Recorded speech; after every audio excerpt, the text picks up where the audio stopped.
Your furnace closed a 62-degree gap last January and charged you for every degree of it. In Sugar Creek, Ohio, one buried pipe cut a man's January gas bill from $96 to $31. $300 in materials. One weekend. No new furnace. The ground did the work your gas company has been billing you for.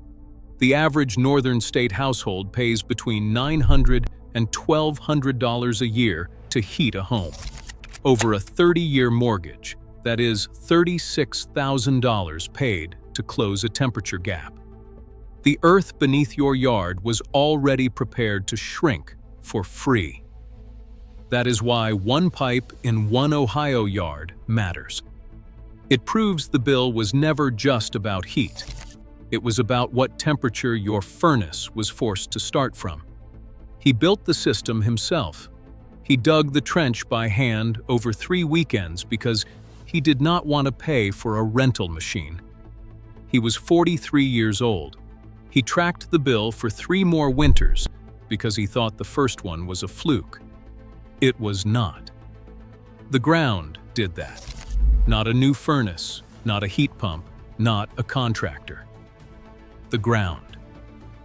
The name for what the ground is doing is thermal preconditioning, not a new technology, not a modern invention. Thermal preconditioning is the mechanism that changes everything about every heating bill you have ever paid. And by the time this video is over, you will understand it well enough to price it out, plan it out, and decide whether you want to spend one weekend changing the way you think about that bill forever.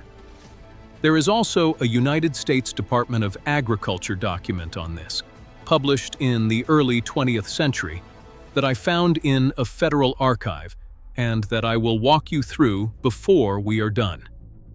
Because once you understand how freely available this thermal energy actually is, the rest of this story is going to make you angry, and it should.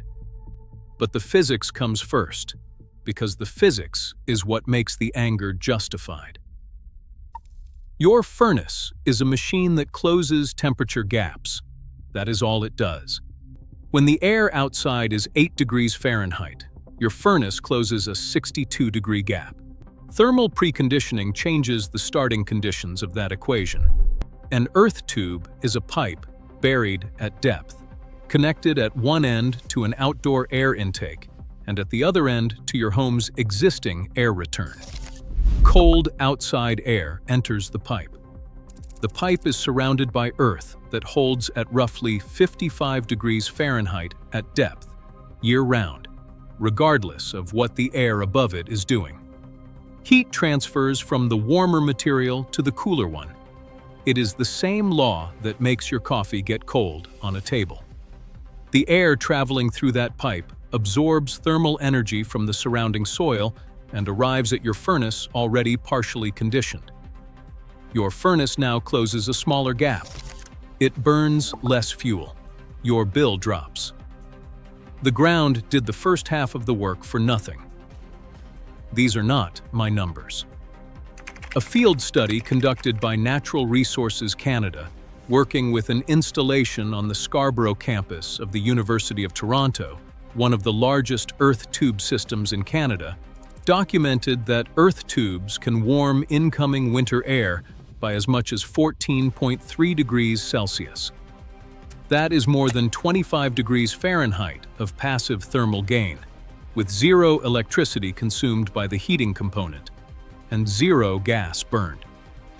The Toronto installation uses multiple tubes buried at a depth of more than 2 meters, feeding a central air handling system that serves the entire building. Seasonal measurements taken across multiple full winters show consistent performance. Not a single optimistic data point pulled from a favorable week in November, but sustained warming across the coldest months of the year. Published government research, publicly available. This is not theory. This is documented. And then there is the USDA document I mentioned.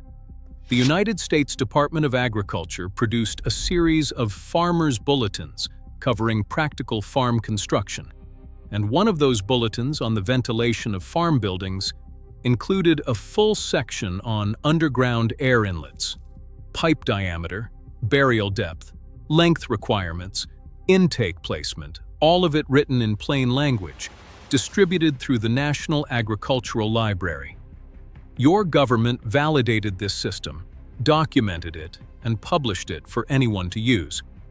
Then it quietly disappeared from every major residential building guide written after 1960. I will tell you exactly how that happened, but first, I need to tell you who made sure it happened, and why. The American gas industry expanded across the Midwest in the late 1950s and through the 1960s at a scale most people have never fully absorbed. Pipelines reached small towns. Gas furnaces became the standard residential option. New building codes were written to accommodate gas heating infrastructure, and those codes were written by people with a direct financial interest in the outcome. An underground air inlet requires no utility connection, no monthly payment, no service contract. It cannot be shut off if a payment is missed. It has no industry advocate because it generates no ongoing revenue, not because it was complicated, because it was free. The codes were written, and the earth tube was not in them. The International Residential Code today still has no approval category for passive geothermal preheating systems in most residential jurisdictions. No checkbox means no approval pathway. No approval pathway means a licensed contractor will not touch it. And a generation of homeowners who trusted their contractor's knowledge never heard the question asked. That is what keeps me up at night, not the physics, not the $300 installation cost. The fact that a public legislative process was used as a private revenue protection mechanism, and most of the people it affected never noticed it happening. Here is what it cost me personally. I heated homes for approximately 30 years before I understood what you are about to understand. Average gas heating bill for a northern state household over that period, roughly $1,000 a year, 30 years, $30,000. I'm not going to tell you that thermal preconditioning would have eliminated all of that. It would not.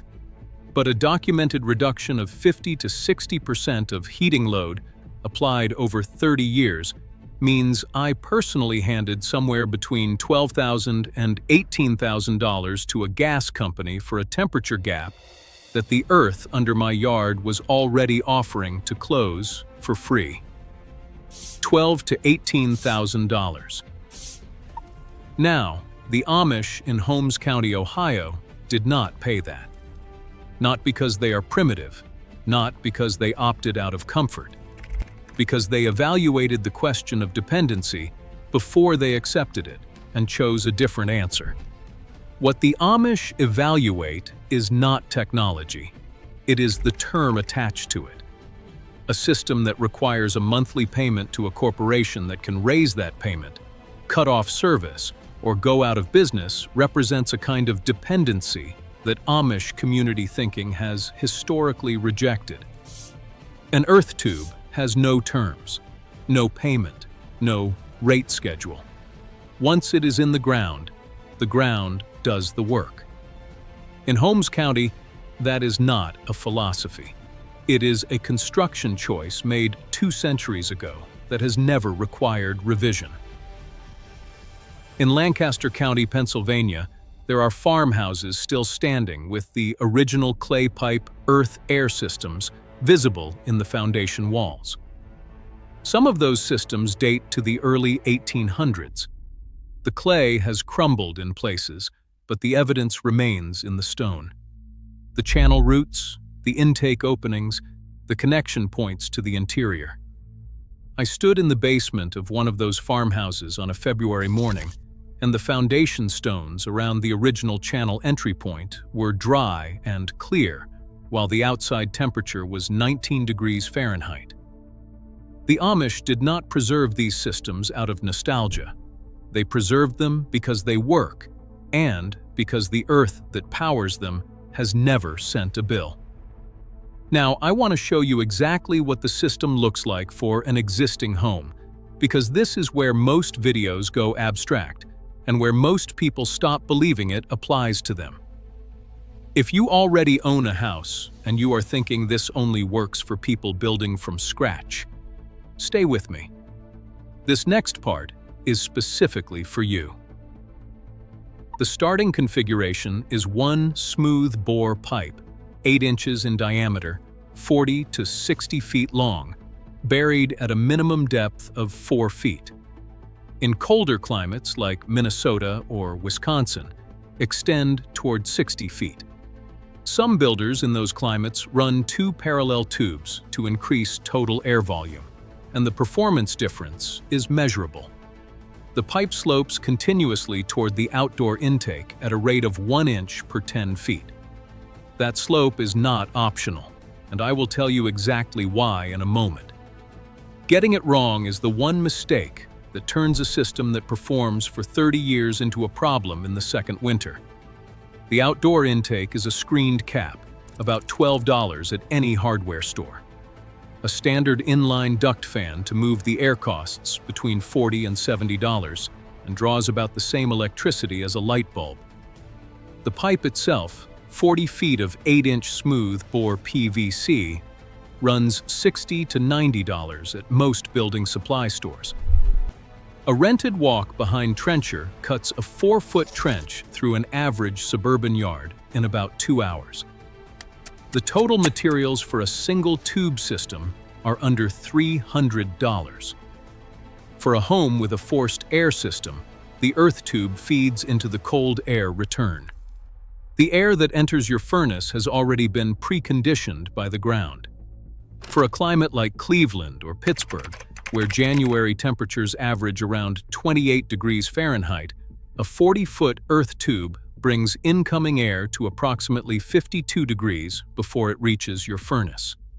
Your furnace must close a gap of 18 degrees instead of a gap of 42 degrees. The load reduction is documented in the range of 50 to 60% for that configuration and that climate. In a colder climate like Minneapolis, where January averages drop to 13 degrees Fahrenheit, the same system running 60 feet of pipe at 5 feet of depth brings incoming air to approximately 48 degrees. Your furnace must close a gap of 22 degrees instead of a gap of 57 degrees. The math holds across climates. The ground temperature changes slightly by region, but the principle does not change at all. Now, the slope. The one detail most guides get wrong, and the one detail the Amish clay pipe systems got right 200 years before anyone published an academic paper about it. When warm, moist air moves through a cool pipe, water vapor condenses on the pipe walls. In a poorly designed system, that condensate pools at low points and eventually creates conditions for mold. Critics of earth tube systems use this argument, and in poorly designed systems, they are right. The solution is not complicated. The pipe must slope continuously toward the outdoor intake, with no low points where water can collect. A drain trap at the lowest point costs about $8 and installs in 10 minutes. Any condensate runs out of the system rather than pooling inside it. Research from the European Passive House Institute found 0 measurable microbiological activity in properly drained earth tube systems after 5 years of continuous operation. 0. The Amish laid their clay pipes toward a gravel bed at the intake end. The water drained naturally. The mold argument disappears entirely when the slope is correct and the drain is installed. One more thing about suitability. This system works best for homes with forced air systems, in climates where January averages are below 40 degrees Fahrenheit. If you have baseboard heat or radiant, integration is slightly different but still achievable. You are adding a fresh air preconditioning loop rather than connecting directly to an existing return. What this system does not do is replace your furnace. It changes what your furnace starts with. You still get 70 degrees. You still have heat on the coldest night of the year. The only thing that changes is how much fuel you burned to get there.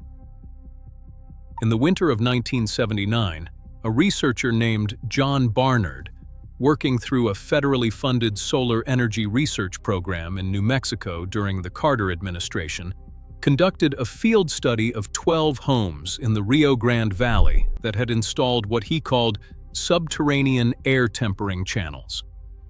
His report, published in early 1980, documented something that passive house researchers confirmed decades later. Earth tubes perform better in their second and third winters than in their first. The surrounding soil slowly adjusts to the air moving through the system. By the third winter, performance plateaus at its maximum efficiency. The system does not degrade. It improves and holds. That research sat in a university archive for 4 decades.